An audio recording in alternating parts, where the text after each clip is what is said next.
America Israel के Iran पर attack के साथ ही मिडिल ईस्ट में हालात तनावपूर्ण हो गए हैं। यहाँ सवाल सिर्फ जंग का नहीं बल्कि ईरान की सत्ता के भविष्य का भी है। अमेरिका के टारगेट पर हैं ईरान के supreme leader Ayatollah Ali Khamenei.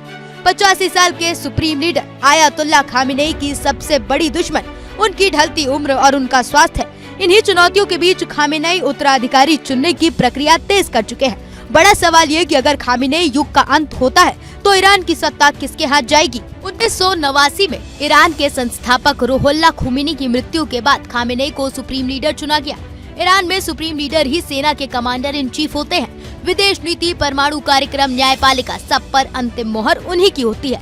Khamenei 1962 में आंदोलन से जुड़े जेल गए।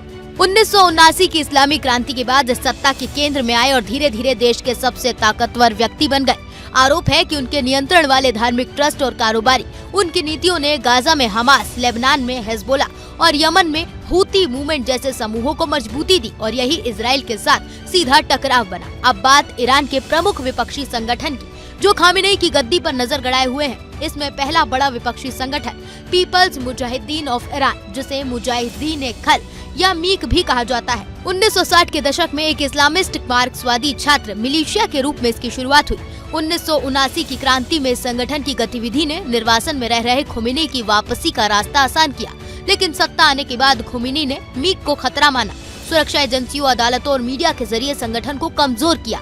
जब मीक ने जवाबी हमलों में 70 से ज्यादा वरिष्ठ नेताओं को निशाना बनाया तो दमन और तेज हो गया। हजारों समर्थक गिरफ्तार हुए, मारे गए और बचे लोग देश छोड़कर चले गए। 2009 में ब्रिटेन और 2012 में अमेरिका ने मीक को आतंकवादी सूची से हटा दिया। बाद में इसे अल्बेनिया में बसाया गया।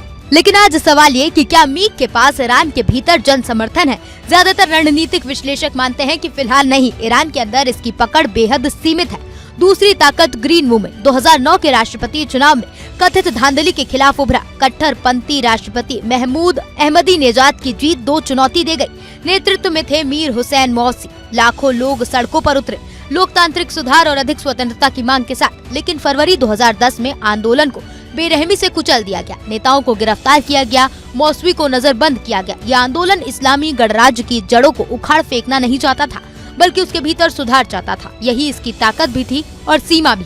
मीडिया रिपोर्ट्स के मुताबिक इजराइल और अमेरिकी हमले में पहले ही खामेनेई ने उत्तराधिकारी चयन की प्रक्रिया तेज कर दी थी। जिन नामों पर खामेनेई को सबसे ज्यादा भरोसा है उसमें अली रेजा अराफी, अली असगर हिजाजी, हाशिम हुसैनी बुशरी, अली अकबर वेलायती शामिल है। हैरानी की बात ये कि इसमें खामेनेई के बेटे मोजतबा का नाम सूची में नहीं है। इससे संकेत मिलता है कि वो वंशवादी उत्तराधिकार से बचना चाहते हैं। ऐसे में अगर खामेनेई शासन अचानक खत्म होता है तो उससे पहले सत्ता उसी ढांचे के भीतर किसी नए सुप्रीम लीडर को सौंपी जाएगी। अमेरिका इजराइल अटैक, आर्थिक संकट, मानवाधिकार मुद्दे और बाहरी दबाव, इन सब के बीच ईरान एक निर्णायक मोड़ पर जरूर खड़ा है। बड़ा सवाल यह है कि क्या ये सिर्फ नेतृत्व परिवर्तन होगा या ईरान की राजनीतिक संरचना में बड़ा बदलाव आएगा, जिस पर पूरी दुनिया की निगाहें टिकी हैं।